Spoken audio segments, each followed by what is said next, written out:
possibilities. And not only just to say, I'm here and I want to know where there's a cafe. We've been looking at doing some really interesting gaming concepts that make the entire city or your entire environment, the gaming environment. There's some really interesting stuff going on in Holland, in Amsterdam, that we're looking to partner with some people out there, where you've basically got sort of treasure hunt type trails around a city where you're looking with your application for geo-specific pieces of tagged content which you need to actually be there to find. And then you tick them off, so it gives you all those kind of things you need from that gaming experience, the kind of the reward, the hunt, the reward, the kind of acknowledgement that you've done it, and also the traditional travel experience at the same time. But none of that would be possible without geotagging, really. So what we have, or we experience in the video games business since years, is that the development costs are really rapidly increasing because of the power of the machines, because the graphics are so good and the processors are so good. So when we're talking about a Wii game, we're talking about a development budget of $5 billion, something like that. When we talk about PS3, we're talking about Xbox 360, you could end up with $20, $30 million. How do you perceive the development costs compared to books, especially in the travel area and in the education area? Is that a problem you're aware of right now already? Yeah, it's a real issue because, I mean, we're a not-for-profit university press, and we haven't got sort of $5 million to be spending on an educational game. But we're also aware that if this is a game that's going to be used by children, it does actually need to look as good as a commercial game. Otherwise, the children are going to switch off pretty rapidly. So, I mean, it is a significant issue for us, and one thing that we're looking at is whether perhaps the best way to achieve this is to partner with a games publisher, so that we're actually sort of sharing the financial risk on that, but also because that gives us access to their more traditional routes to market, for instance, as well. So that you already have connection also to existing middleware and stuff like that, and technologies. Sorry? So the reason is that you already have done the reach to get the technology to use the middleware. Is that the reason why you're partnering with publishers or whatever? I think from our point, I'm sure it's exactly the same for you. As book publishers, we just don't have that skill set within our organisations to be doing that kind of high-level development. But what I've learned and found in the last couple of years in terms of how we work is that by really seriously looking at what assets you do have and talking to the people inside your own organisations, you can take on an enormous amount of the process yourself, whether it be the storyboarding or the visuals and the graphic side of things, and then also the making sure that your own content is as rich and prepared as it can be, and ready for XML and all that kind of stuff, so that you as a publisher can take on as much of the process as is realistic initially, and then you use your partner company for the actual hard bit of building in terms of the software. But our roadmap is eventually to kind of take that part of it in-house as well. But at the moment, I mean, we can take on an enormous amount of the job ourselves just by reusing and reskilling some of the resources we already have. And I think it's the key is, who do you address? Do you address the people which are sitting in the schools and the teachers? Because then you don't need that graphics. And as we from Nintendo know, as we stopped the graphic battle a few years ago, to get the experience you were talking about at the beginning, the experience to be in the game, you don't need this great natural graphics. Well, if you want to go if you address people or the pupil after school, of course, then you need better graphics, because the pupil do when school's over and they're sitting at home. So, and I think there's another thing which makes it easier, is that you don't have to put the game into the box, in the box version. You can just offer it digitally, and that's much less expensive than the other way. And one final thing to add on this is, as well, in terms of publishers getting into this space, I think it's too easy as publishers to think that they hold all the cards and that we kind of go to these software developers and say, we really need your help. The reality of it is that as publishers, we have an incredible asset, which is content. And there's a lot of games developers and software developers out there who are making amazing pieces of kit, but without content, it's kind of meaningless. So it is a reciprocal relationship, and you do kind of have cards that you hold when you're going to go to define those relationships. When we turn to the retail side, I think we have in the bookstores a completely different situation between Germany and the UK. So that we have a very large supermarket share in the bookstores normally who sell books. In Germany we have more traditional book retail. And how do you experience, how do you perceive that for the future?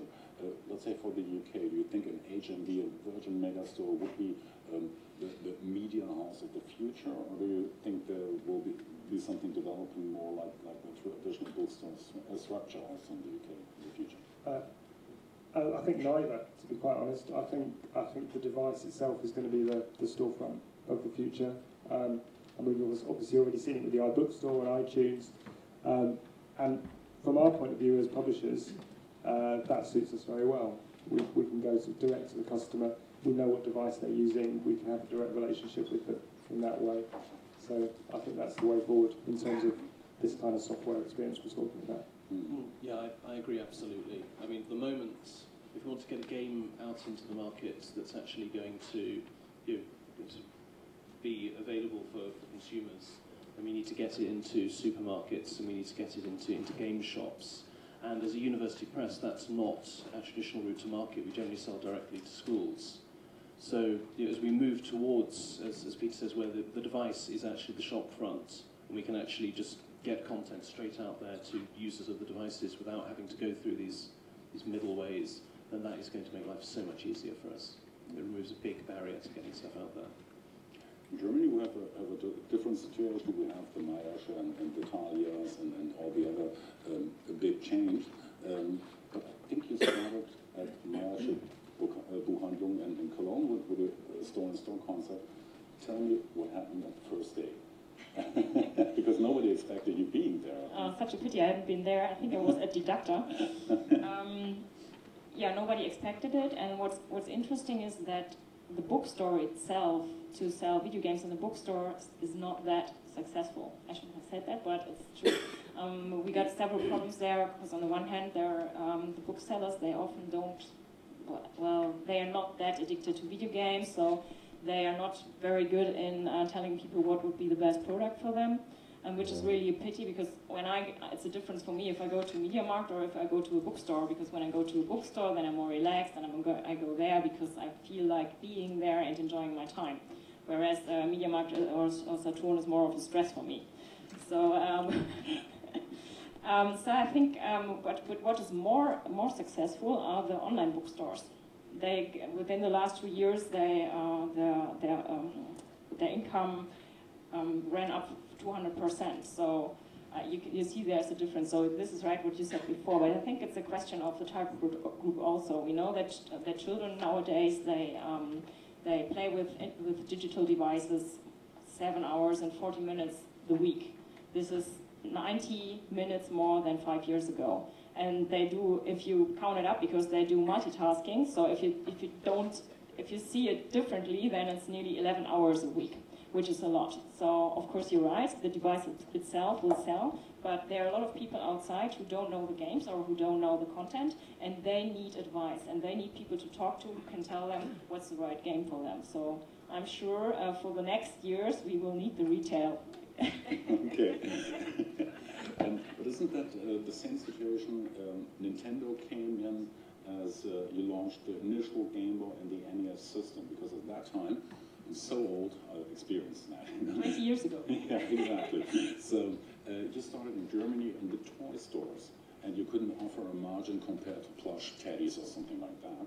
And you had the same, maybe the same problem that the demand was there, but the retailers didn't really like electronic games because of margin problems and also image problems. So do you go the same way to have a huge investment there with promoters and doing that for a long-term commitment, or how do you see the next future in the business?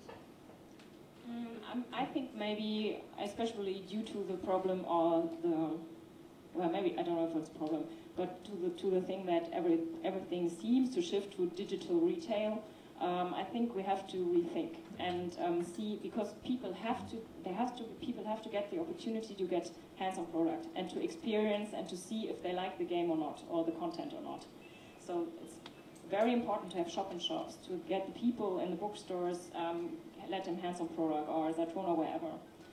So maybe the system will change so that the stores who are very, very engaged, that they are supported in another way, then it's up to date. You know what I mean? Because you can't experience the game or anything when you're in the internet.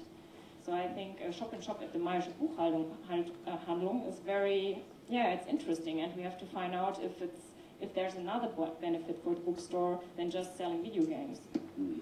But don't you think that traditional retail will rise in meaning again as soon as you bring your new systems to the market? Because even with we at that time, we just seen as journalists, we've seen the screens, and honestly we were not really impressed, because there was no 5.0 shader or whatever, or some pixels were different than from Sony. Yeah, it's all about user experience. Yeah, but then PR forced us to touch the system, and to play it. And that was so much fun, because you really were dragged into the game only because of the controller. And so in the next year you will have a Nintendo 3DS, which is a 3D Game Boy without the need to wear glasses. And I don't want to do an advertisement now, but I was almost shocked as I've seen that, because it was so incredible, so impressive. But I think the people, you can't bring that through media. You have to show these games.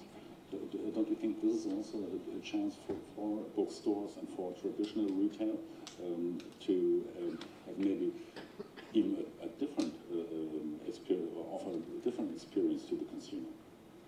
Yeah, I'm absolutely of your opinion. I would repeat your words if I say anything more. But what's the reaction of the bookstores in Germany? Are they aware of the new technologies ahead of us, of 3D gaming, of non-controller gaming and stuff like that, or are they a little bit reluctant still? I think the big bookstore chains, they are. Of course, it's harder for the smaller bookstores because they don't have that much space. And then they see the margins, as you started at the beginning, because with video games it's around about 8 to 10%, whereas for books it's 40 to 50%, I think. 45, something like that. Something like that. So just concerning the margins, they don't feel the need to include video games into their assortment. Well, but I think we will, as you see what children do nowadays, I think the development will continue, and we see what happens with iPad, which is named here.